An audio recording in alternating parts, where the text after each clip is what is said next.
Data that we've got from the London Fire Brigade Borough Statistics back from 2012. In the Borough of Southwark, 5 years from 0203 to 0607, there were 8 fire deaths. The 5 years from then, 0708 to 1112, there were 26 fire deaths in the borough.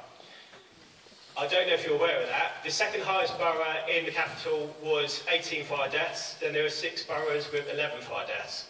So in that 5-year period, we've had more than a 3-fold increase in fire deaths in the borough of Southwark. I don't know if you're unaware of these facts or trying to hide them.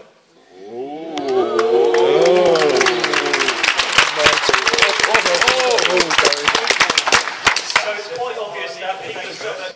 And I'll ask, how do you expect to reduce fire deaths within the borough whilst making these cuts? To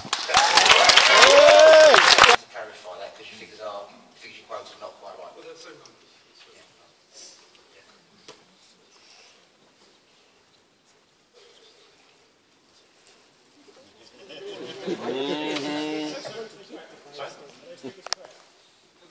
It's working for the same figures, but the way you represent in terms of the amount of people that are increasing this over the last 4 or 5 years is not correct.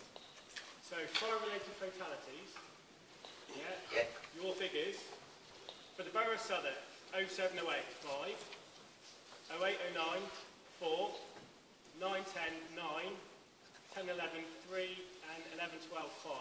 Fire-related fatalities, 26 fire-related fatalities in those 5 years. Your statistics...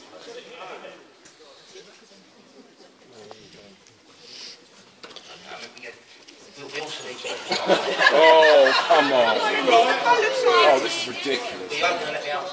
You think you know the figures, and we've got to put our lives in their hands? Yeah. You know what I mean? Oh, they don't People's lives! We're talking about lives here. Can we just let the Commissioner answer the question, please? It's ridiculous. I didn't say that. What I'm saying to you is that was, unfortunately, it was a very sad incident. But unfortunately, they then made the fire mission that year much more than they would otherwise. Oh, come on. Come on. You can't say that. unbelievable! You are unbelievable saying this! How disrespectful are you to the victims? Thank you. This is what's going to happen. This is what's going to happen. This is the future. If you've got points to make, I will come to you if you've got your hand up, but the Commissioner's still got more to say on this point, if you just let him finish. I'm going to hand over to the other panel members. Oh, cop out.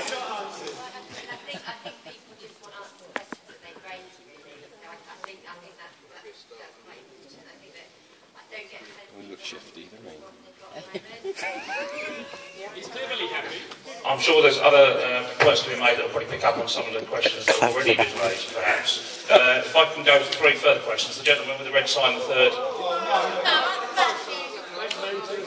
Sorry, the Chairman wants to just respond to the previous questions. I mean, it's not up on the screen at the moment, but the graph that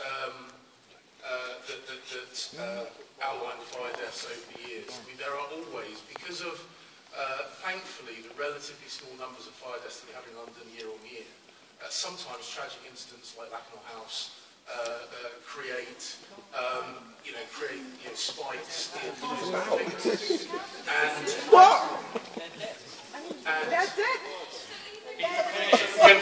Please avoid calling that, otherwise we're not going to get as many questions as we want to get answered. And absolutely, every single person that loses their life in a fire or in any other way matters. Absolutely it does. But the reason that we also put in that chart a rolling average is so that people can see the trend. And that has consistently come down. And our desire through the preventative work that you do and people do in head office is to make sure that that trend keeps coming down. And the best way of doing that, as we've seen from the figures, because if you compare the period of time fire stations, isn't it? London Fire Brigade was so proactive in its fire prevention work, the contrast between those two periods is really stark. And without a shadow of a doubt, the preventative work saves lives. And that's why, in these proposals, and I think that goes a point away to answering the other question, the preventative work that the brigade does is absolutely being prioritised, as are protecting a number of people to deliver that, because that is going to have the most dramatic effect in the future in reducing fire deaths. Gentleman in third row, please. Oh, here we go. Thank you. Councillor Richard Livingstone. I'm Southwark's Cabinet Member for Finance and Community Safety. I wanted to go back to something Commissioner Dobson said earlier, which was making the point that one of the ways they handled risk in high-rise buildings was to ensure that 3 engines turned up. For me, that really raises a fundamental question of why you're only looking at attendance figures to measure based on 2 engines. In boroughs like Southwark, where so many of our buildings are 4 stories above, where the standard number of engines that needs to turn up before work can start is 3 engines, then we need to have a standard here based on how long it takes 3 engines to turn up. That is not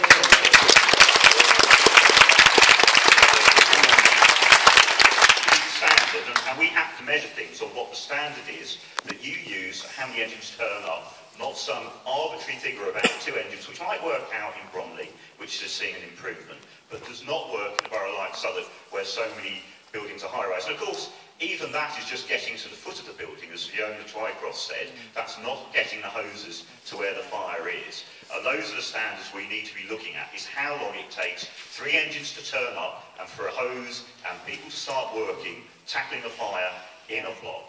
We need to know what those figures for 3 engines turning up are for every single ward in Southwark. Now, I'm assuming them from the modelling, but it's not very hard to do that. But I think you have a duty to share that information about how long it will take 3 engines to turn up to each and every ward in Southwark, because each and every ward we have in Southwark has lots of buildings that are of the level where you need 3 engines to turn up. And so that's my first point. The second point is on familiarisation. You talked about just a little bit more work would be needed with the cuts for officers to familiarise themselves. Well, as I read the figures, we are losing almost a third of our fire officers in Southwark. Now, to me, that sounds as if, to cover the same ground, they will need to work, the ones that are left will need to work 50% harder. It's not just a little bit more. If you're saying that we have that we have a third less officers, that means to do the same amount of work, they need to work 50% harder than the ones that are left. So we need some very clear answers, if that's, I see some shaking of heads, but we need some very clear answers why that's not the case, because these sound like average figures you're applying across London.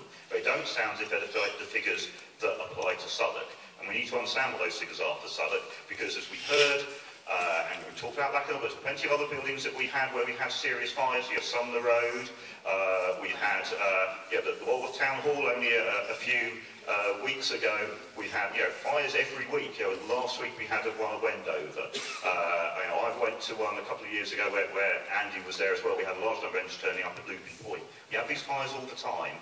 You need to be able to familiarise yourselves, and that we need to have reassurances that that's being done. So that's something else we need clear information about.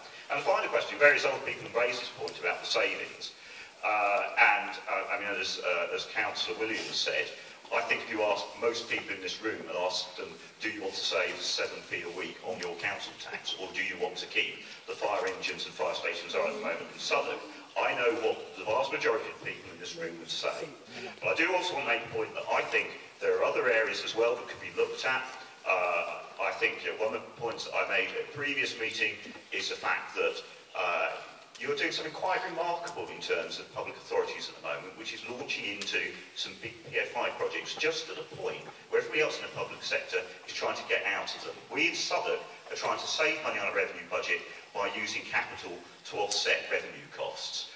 I don't understand why you are doing precisely the opposite to the rest of the public sector, in deciding to sink revenue, giving you long-term costs that you can't address, and creating a problem that builds year on year on year, rather than finding other ways to get capital. Now, I accept the fire authority itself doesn't necessarily own lots of premises, but within the GLA as a whole, the GLA as a whole has plenty of other property. There are plenty of better ways, more financially sound ways, of getting the money that you need for PFI projects that you're carrying out than PFI itself. There are other ways you can get capital that you could be investing, and therefore making better savings which don't need the closure of stations, that don't need us losing the service that we've got here in Southwark. Thank you.